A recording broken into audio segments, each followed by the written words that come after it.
So hello guys, Sendou again. And today what we're gonna be talking about is this weapon called Rabbit Blaster.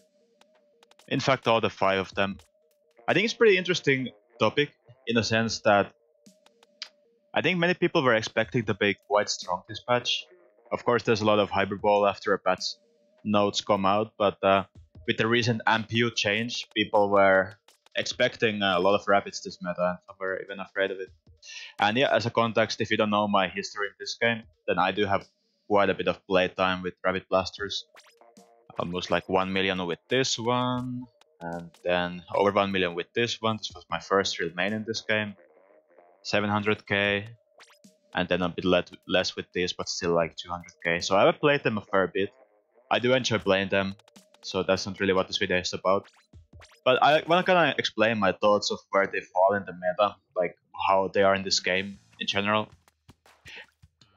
And yeah, if you don't know what the change was in this patch, every rabbit got a secondary main power-up effect, so I don't have any main power-up now. But basically the effect used to be that every time jumping you get less jump RNG, which is not that useful. I mean, it's kind of nice sometimes, especially when you play against backlines, it's kind of nice to have that bit more mobility so they don't hit you so easily, but yeah, like normally I didn't really feel like I need it, so no one really used MPU. So now they also made it increase the blast radius, so at least now MPU has some use, and I do use it on my builds. If you go on my Twitter you can see what builds I'm running currently, but yeah, it gave the rabbit at most 6% more blast radius.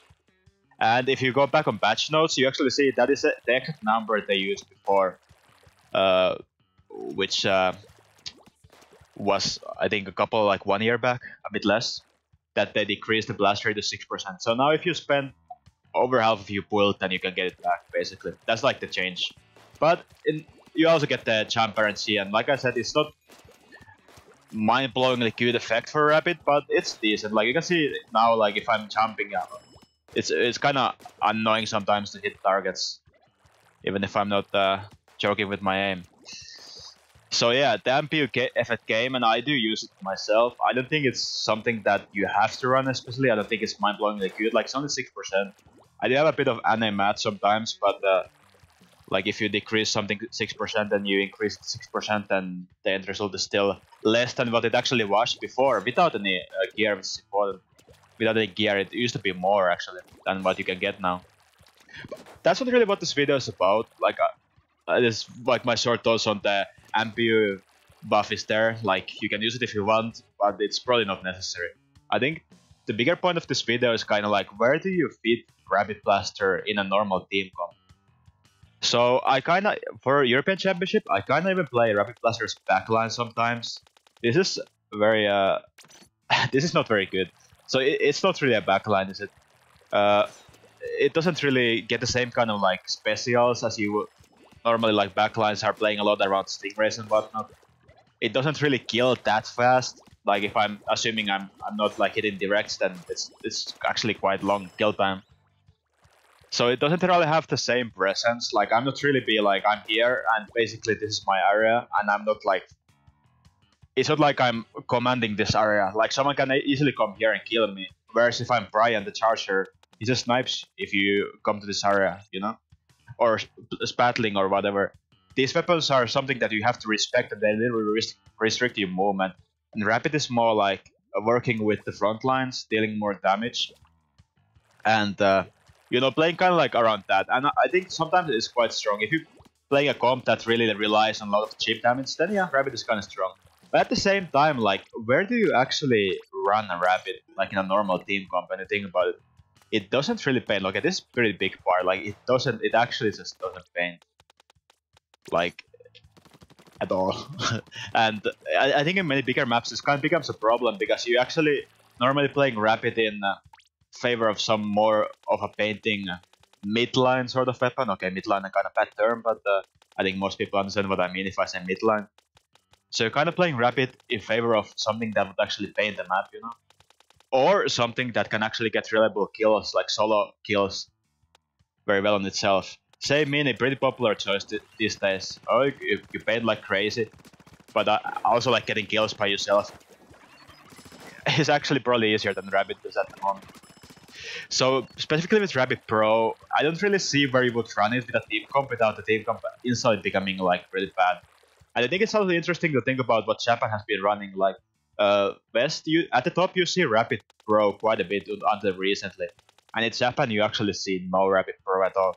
At least it's very rare. I think in West, if you're wondering why it is, I genuinely believe the biggest reason is that people just like it. Like personally, I don't think it's the best weapon ever in this game, but it's pretty nice to play.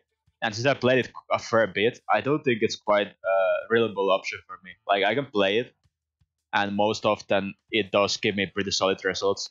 But that doesn't mean that I couldn't learn some other weapon and do better. And that's like why I'm playing Umbrellas more. And mostly you see me playing Rapid on 2 maps these days, but I'll talk about that a bit later. So yeah, Rapid Pro is kind of awkward to fit to a team comp. Then you have Rapid, normal Rapid, the shorter nose Rapid. And with a shorter range, you would kind of expect you have to play more aggro. But it's really not all that with the kits. Like the kits aren't amazing for that kind of play. We do have Gensa Rapid Blaster, which is quite interesting.